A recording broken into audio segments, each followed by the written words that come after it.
All the policies that the BJP government, Modi ji's government are making are being made for the benefit of his 5 or 6 big businessmen friends. You were promised MSP for rubber. You still don't get it. You were promised a medical college. The board has been put up in front of the hospital saying it's a medical college, but there are no facilities there. They come during elections, they promise you MSP on your crops over here, even on rubber, but you don't see that. Mahatma Gandhi embodied them, and we became probably one of the first nations in the world to have a revolution which was completely non-violent. And that remains the true essence of our nationhood. And yet all across India, for the last 10 years, we have seen a new kind of politics. A politics that thrives on and succeeds to divide people. A politics that teaches you to be afraid of your brothers and sisters, to hate them, to be angry at them. A politics that works only for a handful of rich business people, the friends of the Prime Minister, and everything, all his policies, everything that he does is designed only to benefit them. So on one side, they create rifts between people, they divide people. On the other side, they make policies that benefit only the businessmen who support them and provide them with funds. Here in Wayanad, you're primarily an agricultural community. Instead of helping you, instead of giving a push to agriculture, you find that the public discussion is about things that have nothing to do with it.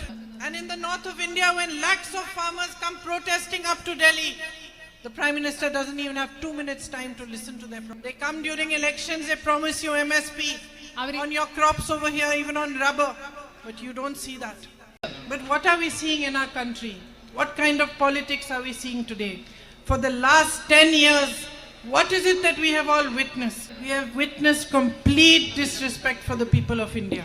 All the policies that the BJP government, Modi ji's government are making are being made for the benefit of his 5 or 6 big businessmen friends. Policies are not made to benefit you. There is no compassion for farmers. Here you have a tradition of agriculture, and agriculture is the basis of your community. And yet you are continuously promised MSP for your crops and you don't get it.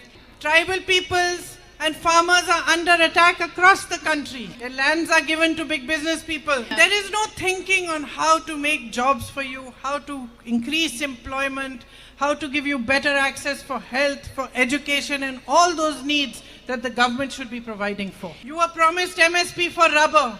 You still don't get it. You were promised a medical college.